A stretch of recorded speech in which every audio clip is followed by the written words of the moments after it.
Fala galera, pensamos assim diferente, estamos aqui mais uma vez e dessa vez eu gostaria de conversar um pouquinho com vocês sobre a falta de empatia na sociedade e principalmente para com os seus iguais. E sobre esse assunto, eu gostaria de refletir com vocês um pouquinho sobre 3 episódios em épocas distintas da história, mas que a falta de empatia ela foi determinante para o fracasso de algumas lutas. O primeiro episódio, a gente acabou aprendendo durante um curso que nós estávamos fazendo, e o professor ele propôs uma leitura sobre um tema que abordava o motivo pelo qual no Brasil, apesar da quantidade de escravos, porque nunca aconteceu uma revolta generalizada, né, desses escravos. Um dos motivos para que essa revolta nunca acontecesse foi o seguinte: muitos dos escravos que conseguiam a sua alforria, e vamos aqui abrir um parênteses só para explicar que a alforria ela não é a libertação total, né? Não foi a abolição da escravidão. A alforria era uma liberdade individual, né, que o escravo ele conseguia, muitas vezes adquirida liberada pelo seu senhor, né? O seu senhor entregava a alforria desse escravo. Muitas vezes esse escravo ele conseguia trabalhar alguma espécie de serviço remunerado e ele comprava a sua alforria. E o que acontecia? A partir do momento em que esse escravo ele era alforriado, ele era liberto, ele não tinha o mínimo de preocupação em tentar ajudar os seus companheiros, né, os seus colegas ali, os outros escravos, a conquistar a sua liberdade, ou a mobilização para que eles pudessem lutar por uma revolta. Muito pelo contrário, quando esses escravos eles conseguiam a sua liberdade, né, quando eles conseguiam a sua alforria, o desejo deles era poder obter outros escravos. Ou seja, o escravo ele acabava de ser liberto e ao invés de lutar pela liberdade dos outros, ele agora gostaria de ser senhor de outros escravos e obter também escravos para si. O segundo episódio, ele aconteceu na época da Segunda Guerra Mundial, durante os campos de concentração nazista. Um sobrevivente desse campo de concentração, chamado Primo Levi, o nome dele é Primo Levi, é um escritor italiano, judeu e sobrevivente desses campos de concentração.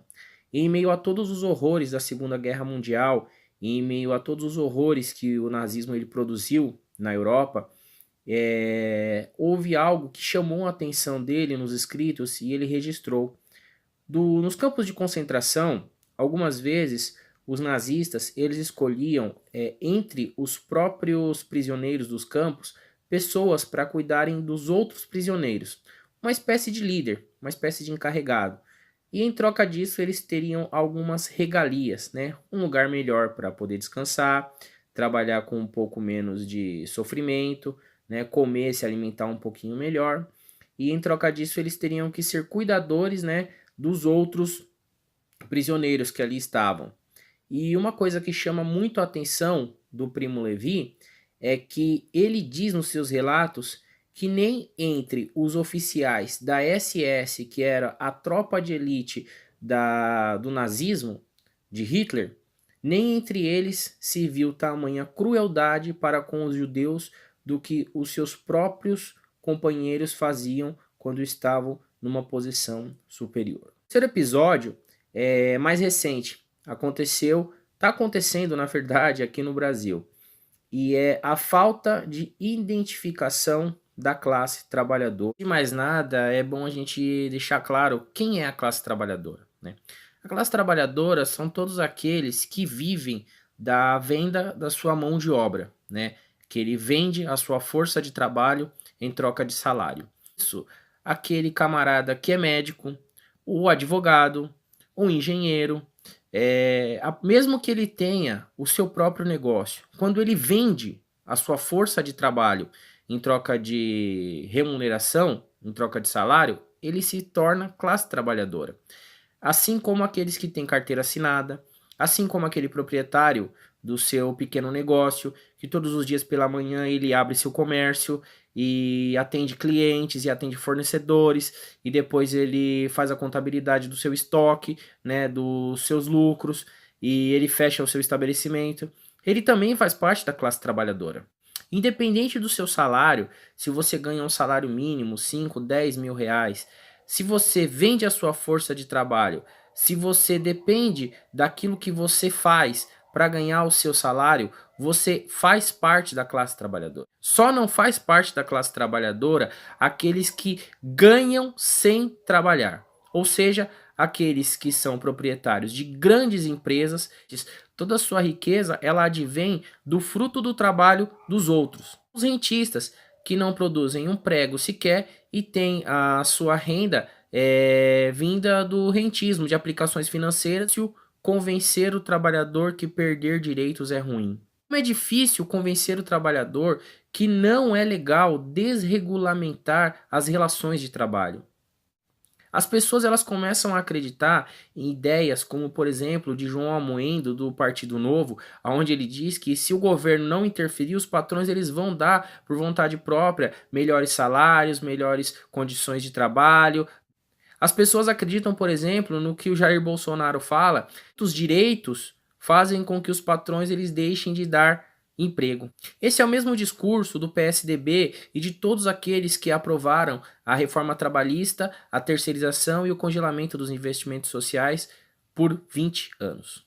E não me surpreende que eles tenham esse discurso, afinal de contas, é isso que eles acreditam, é isso que eles querem, a concentração de riquezas e a exploração da classe trabalhadora. O que me admira é ver trabalhador que compra essa ideia, que acredita na bondade do patrão e que, sem que o governo exija, eles darão de bom grado melhores salários e melhores condições. Chegam até mesmo a lutar contra aqueles que estão trabalhando para que você possa ter a garantia dos seus direitos e melhores condições de trabalho. Isso porque, na verdade, muitos desses trabalhadores eles não estão interessados em ter melhores condições de trabalho, mas sim eles estão interessados em um dia estarem na posição desses que estão explorando. Hoje eles estão sendo explorados e amanhã eles querem ser os exploradores. E isso vai muito ao encontro do que diz Paulo Freire, que quando a educação ela não é libertadora, o sonho do oprimido é se tornar opressor. Eu não gosto de misturar política e religião, eu entendo que o Estado ele precisa e deve ser laico, mas eu gostaria de deixar somente uma reflexão aqui. Na carta do apóstolo Paulo aos Filipenses, no capítulo 2, ele diz: ninguém tenha somente o que é propriamente seu como importante, mas também aquilo que é dos outros. Nos dias de hoje, cada vez mais está incentivado o individualismo, o egoísmo, e quando isso acontece, há uma desmobilização da classe trabalhadora. E então ela deixa de lutar pelos seus direitos e pelos seus avanços. Então, galera, esses episódios do negro que quer ter o seu escravo, do prisioneiro do campo de concentração, que quer ser senhor dos seus colegas, do trabalhador que quer um dia ser patrão para poder explorar outras pessoas, nós não iremos construir um mundo melhor para todos com esses ideais. Talvez se construa um mundo melhor para meia dúzia, que controla, por exemplo, 50% da riqueza no Brasil, mas não para todo mundo, não para a classe trabalhadora. E nós só teremos um mundo melhor quando de fato decidirmos construir um mundo melhor para todos, e não somente para nós, porque é no outro que a gente se identifica. Vamos avançar, galera. Vamos avançar, combatendo o individualismo, o egoísmo, porque nós de fato só teremos um mundo melhor quando nós quisermos construir um mundo melhor para todos, quando nós olharmos para o próximo e queremos um mundo melhor para ele. Aí sim nós estaremos construindo um mundo melhor para nós também. Que Deus abençoe a todos. Todo poder ao povo.